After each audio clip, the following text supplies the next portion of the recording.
What is going on, crypto peeps? First things first, let us get right into it. I promised in the last video that if you left your crypto addresses in the comments, I will be doing a crypto giveaway, especially since we are in a bear market. And I want to give you guys something, just a token of my appreciation for watching my videos. I'll be doing this completely at random, so let me just put in the URL of the last video that had all the crypto addresses. All right, the winner is Kareem, and congrats with your progress. I really enjoy your videos. I got burned to staying too long on my investments. Now I stuck up with bags of worthless coins. I will keep them hoping for the next run. I'm learning and your videos will help. Thanks. And Kareem, thank you for leaving your BTC address in the comments. How should I send you your BTC? You know what? I'll do it through the Ethos wallet since I really like the interface on the mobile app. And I'll give you guys a chance, who haven't seen it, I'll give you guys a chance to see what the interface looks like. So give me a second. All right. Thank you again, once again, Kareem, and congratulations. I will be doing more and more giveaways as we progress. Actually, you know what? Let's do another one. So leave your addresses in the comments, your Bitcoin addresses. If it's something other than Bitcoin, leave what that crypto is and leave that crypto address. All right, let's look at BTC real quick. I want to look at a shorter increment, more of an intraday analysis, right? Because this is more telling of what's going on right now. So you'll see that this is the 30-minute chart on BTC USD. We're currently trading within this channel right here between these two rectangles. So we are in a sideways consolidation pattern. And you'll see very clearly that our strong resistance is at 6,500. And we also have one at around 6,600, which we've managed to hit a couple of times on August 9th, as well as on August 15th yesterday. However, the real resistance is 6,500 because we've been rejected multiple times from there. And not only have we been rejected, but a lot of times we are sent violently back down to support levels from that resistance level. So you'll see we were rejected once here, rejected twice here, and then shot back down violently. We were rejected again here, went back down, rejected here, went back down. And you'll see, so it's been about what, 1, 2, 3, 4, 5, about 6 times, 6 or more times we've been rejected at 6,500. And this only goes back a week. So since August 9th, this is why it's very beneficial to look at different time frames to get a proper analysis.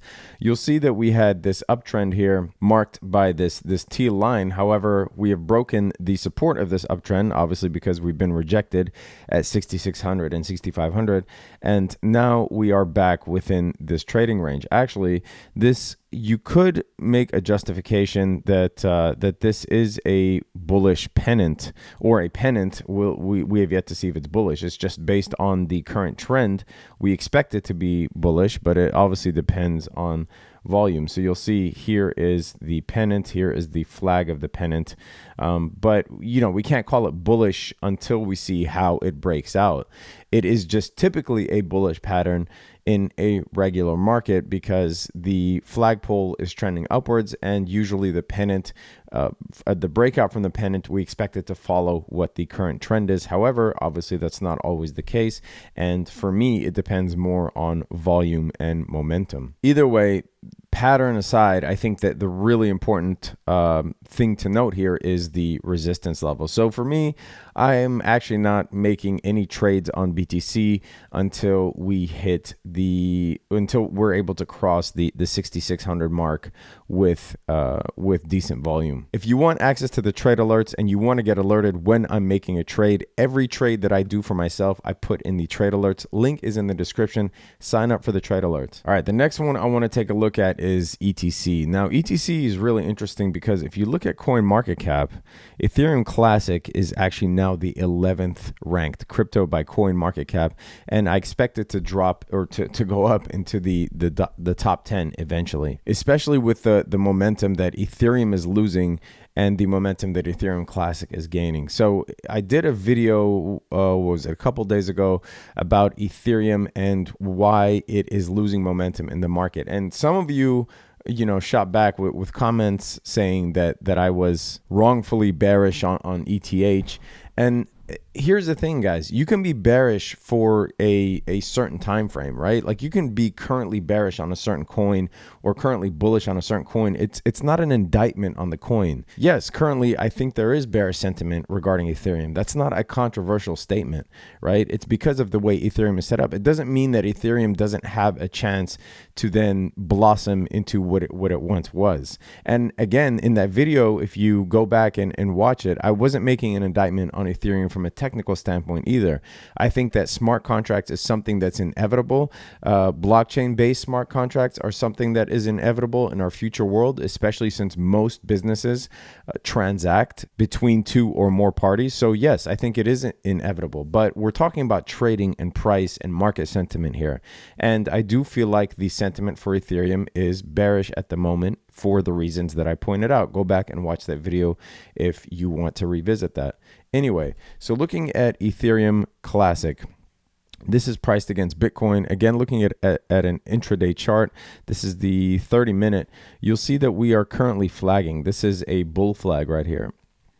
Classic bull flag. So you'll see this is obviously sloppy because I'm doing it real fast, but you'll see that we are currently flagging, and what we expect to see from a bull flag is obviously a breakout again at some point to the upside. Now, nobody can tell you whether that's going to be in 5 minutes or 5 days, but that is what we expect to see unless there is a breaking of that trend. Now, what I like about ETC is this right here. You'll see the volume is really healthy as of late, and we don't see a lot of red volume to counter that.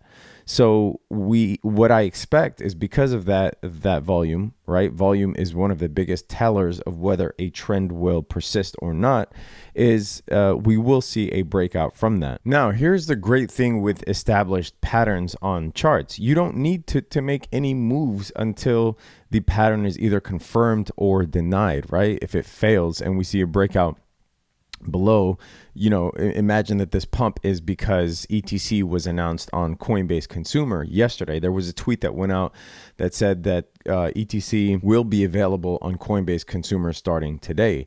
So if this pump was just speculation based off of that announcement, and then we will see if we see a huge sell-off thereafter, you'll see the pattern break, and then you don't need to enter a trade until we get to a viable support level where the coin is now oversold. However, if the coin breaks this bull flag pattern with good volume, then you can decide to enter a trade or not.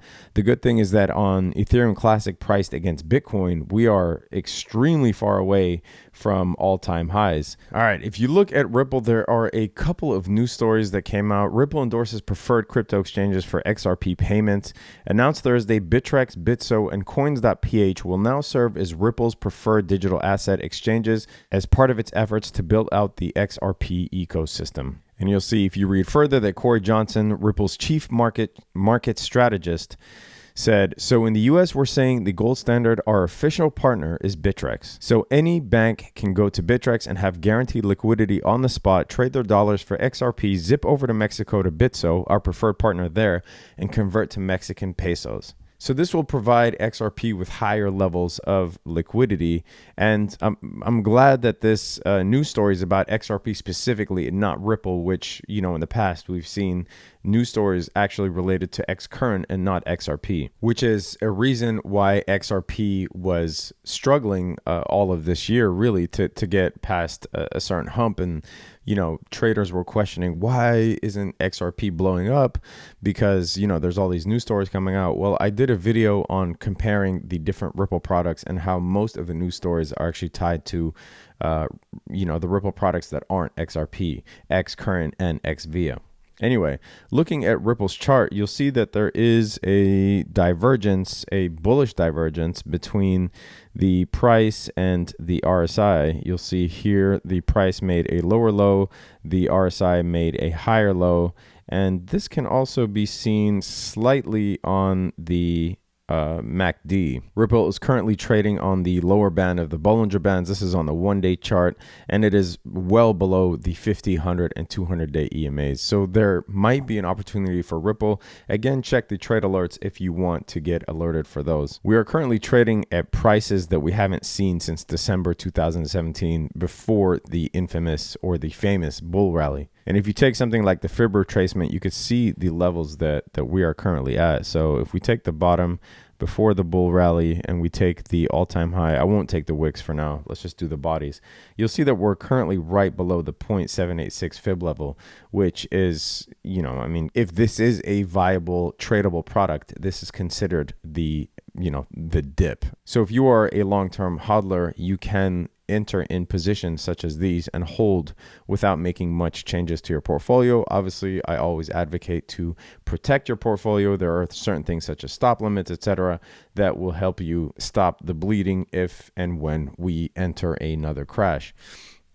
So the last and final news story that I wanted to get into, and the most important one really, I think, upcoming, is the story of the Bitcoin ETFs.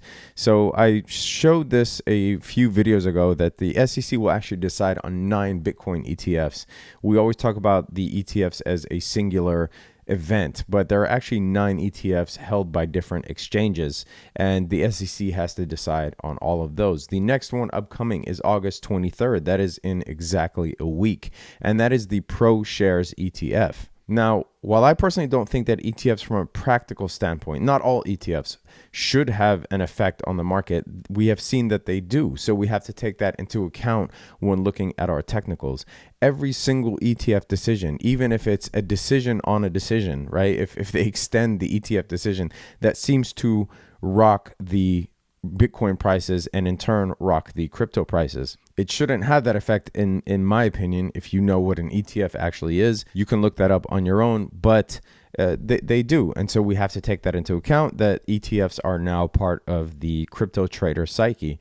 So the next ETF, again, is August 23rd. It's a ProShares ETF. Now, if you look into it a bit further, you'll see that the ProShares ETF is actually a futures-backed ETF. So it's not a commodity-backed ETF like the CBOE one would be. Now, what is the difference? In a nutshell, the futures-backed ETF won't involve the actual purchasing and selling of Bitcoin, right? They're just futures, whereas commodity-backed ETFs do involve the buying and selling of Bitcoin. And the CBOE one, which is the big one that we're waiting on, right? The one that's always quoted, the September 30th one, is a commodity-backed ETF, while the ProShares one is a futures-backed ETF.